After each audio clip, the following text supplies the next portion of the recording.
औरत ब्याहता हो तो सील ठप्पा होना ही चाहिए। बगैर सिंदूर मंगलसूत्र के बीवी वैसी है जैसे बिना वीज़ा के पासपोर्ट। मृदुलिका झा, नई दिल्ली से। बात 10 साल पुरानी है।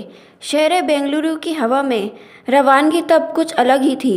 सुबह फूलों से महकती तो शामें रोमानियत से। खासकर यहाँ के एमजी रोड पर खूब रौनक होती। दक्षिण भारतीय शहर में काम के लिए पहुँचे उत्तर भारतीय इस पर कुछ वैसे ही प्यार बरसाते जैसे दिल्ली वाले छोले चावल पर। सुबह से देर रात तक गुलजार रेस्टोरेंट, दफ्तर आती जाती औरतें चंपई फूलों का गजरा खरीदती हुई, युवा जोड़े एक नारियल में 2 स्ट्रॉ लगाकर पीते हुए। कुल मिलाकर केक पर देसी घी का तड़का थी ये सड़क। मैं भी इसका एक हिस्सा थी। सड़क के एक कोने में मेरा दफ्तर हुआ करता। ज्वाइनिंग के महीने भर बाद शादी की। लौटी तो दुआ सलामों और बधाइयों के बीच मैनेजर टकराया। ब्रिटिश मूल का, बेहद तहजीबदार। कंधा आप टकराए तो माफ़ी वो मांगता। लेकिन ये सुबह अलग थी। मुझे देखते ही उसकी नीली भूरी आंखें हैरत से लगभग करिया गईं। चौंकते हुए पूछा, अरे तुम्हारी तो शादी होने वाली थी। चौंकने की बारी अब मेरी थी। मैंने कहा, हाँ शादी करके ही लौटी हूँ। पर क्यों? दरअसल तुम वैसी ही लग रही हो जैसी हफ्ते भर पहले थी। मांग की तरफ इशारा करते हुए मैनेजर ने कहा। नीली अंग्रेज आंखें कुछ सिकुड़कर गौर से देख रही थी कि कहीं कोई सबूत मिल जाए कि मैं शादीशुदा हूँ। खींच दबाते हुए मेरे मुंह से भी निकल गया, हाँ ताज्जुब की बात है, मेरे पति भी बिल्कुल वैसे ही लग रहे हैं जैसे हफ्ता भर पहले लगते थे। वो दिन बीत गया। लेकिन अरे तुम शादीशुदा नहीं लगती का चौकोर आंखों वाला पुछल्ला उछल उछल कर सामने आता ही रहा। शादी की है तो ठप्पा तो लगना ही चाहिए। औरत के लिए उतना ही ज़रूरी है जितना पासपोर्ट के मालिक के लिए वीज़े की मुहर ठुकवाना। और कहीं नहीं तो चीन ही ले जाओ। एग्जोटिक खाने के नाम पर सांप नेवले खाते देख आओ, लेकिन जाओ। बगैर सिंदूर या चूड़े के औरत वैसी ही है जैसे बिना वीज़ा के पासपोर्ट। बॉलीवुड एक्ट्रेस आलिया भट्ट भी फिलहाल वही खाली पासपोर्ट बनी हुई है। कुछ रोज़ पहले खूब धूम धड़ाके से आलिया और रणबीर कपूर ने 7 फेरे लिए। देश भर में ऐसी रौनक जमी जैसे शायद सीताराम के वनवास के लौटने पर ही हुई होगी।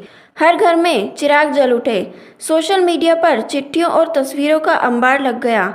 आलिया ऐसे हंसी, रणवीर ऐसे चला, ऐसी बातें। लेकिन ये क्या, कड़ी में अभी ठीक से उबाल भी नहीं आया था कि ठंडे पानी की छींट पड़ गई।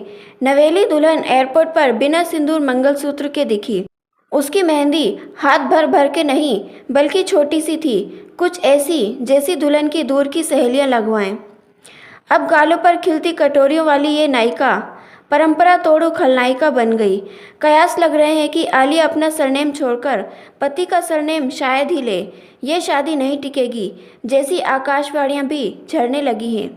नवंबर 2017 में अमेरिका की यूनिवर्सिटी ऑफ नेवादा में एक स्टडी हुई थी जो सेक्स रोल्स नाम के जर्नल में छपी।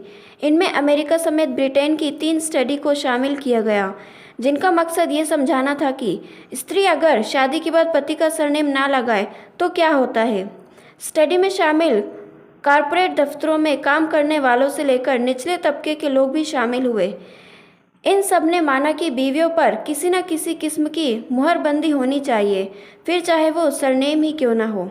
बहुत से शोहरों का गुस्सा था कि उनकी बीवियां नई हवा के फेर में आ गई हैं और सरनेम नहीं बदला। कुछ शोहरों को यकीन था कि उनकी पत्नियों ने उन्हें दिल से नहीं अपनाया, वरना सरनेम भी अपना लेती। ज़्यादातर लोग इस बात पर राज़ी दिखे कि शादी के बाद बीवी अगर अपना पुराना पुछल्ला ही जोड़े रखे तो इसकी वजह शोहर का नामर्द होना है। कसरती बदन हो, कांटेदार मूछें और रुआबदार आवाज़ हो तो भला कौन सी औरत अपने खाविंद से डर नहीं खाएगी। वो सरनेम तो क्या, झटपट अपनी पहचान भी ऐसे बदलेगी जैसे सांप चोला बदलता है। औरतों के नाम से लेकर शरीर तक पर मर्दाना सीलबंदी सदियों से चली आ रही है। प्राचीन रोम में दुल्हनें एक खास पोशाक पहना करती जिसे ट्यूनिका रेक्टा कहते। सफ़ेद ऊन से बनी ये ड्रेस उस भेड़ की होती जिसका ऊन कभी ना उतारा हो, यानी कि कुंवारी ऊन। बालों पर आग से रंगे की जाली सजाई जाती जो दुल्हन की पवित्रता बताती। आखिर में उसकी कमर पर एक पट्टा बांधा जाता जो उसका पति ही खोलता। इसके बाद वो लड़की पति की जायदाद हो जाती।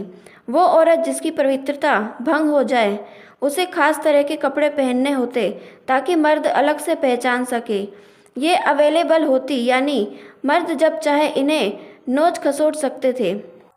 खाली पड़ी ज़मीन को हथियाने से पहले भी मर्द लाख बार सोचते हैं। यहाँ तक कि सड़क पर लावारिस पड़े नोट को लेते हुए भी लोग तिरछी नज़र से दाएं बाएं देखते हैं कि कहीं कोई देख तो नहीं रहा। लेकिन शादी का पट्टा गले में डालने से इनकार कर चुकी औरत की गत लावारिस नोट से भी गई बीती है। उसे छूते हुए भी किसी पुरुष को ये डर नहीं होता कि वो चोर कहलाएगा। कुछ एक महीने पहले बिहार समस्तीपुर में एक कंपाउंडर ने महिला डॉक्टर की मांग में जबरन सिंदूर थोप दिया। दरअसल प्राथमिक स्वास्थ्य केंद्र के डॉक्टर ने लापरवाही पर उसे लताड़ा था, जिसके बाद भड़के हुए कंपाउंडर ने डॉक्टर की मांग भर दी। ये सिंदूर भराई एक किस्म का बदला था, ठीक वैसे ही जैसे चेहरे पर तेजाब डाल देना। लो, थोप दिया मैंने तुम पर अपना नाम, अब तुम्हें कोई नहीं अपनाएगा। फिलहाल मुल्क में बुलडोजर अभियान छिड़ा हुआ है। मकसद है अवैध कब्जा हटाना। कोई इस मुहिम की बुराई कर रहा है तो किसी को इसमें क्रांति की महक आ रही है। शायद इसके बाद सड़कें ज़्यादा चौड़ी हो जाएं, शायद गाड़ियां फर्राटे से दौड़ सकें, लेकिन औरतों पर से अतिक्रमण हटाने के लिए कोई मुहिम नहीं चल सकी। कोई जैसी भी मशीन इतनी ताकतवर नहीं जो सीलबंदी के इस प्राचीन किले पर अपना पहिया चला सके। दोस्तों, इस बारे में आप क्या कहना चाहते हैं? आप अपनी राय हमारे साथ कमेंट बॉक्स में ज़रूर शेयर करें। और ये वीडियो आपको पसंद आई हो तो इसे शेयर करें और ऐसी वीडियोज़ और जानकारी पाने के लिए हमारे चैनल को सब्सक्राइब करना ना भूलें। Thank you.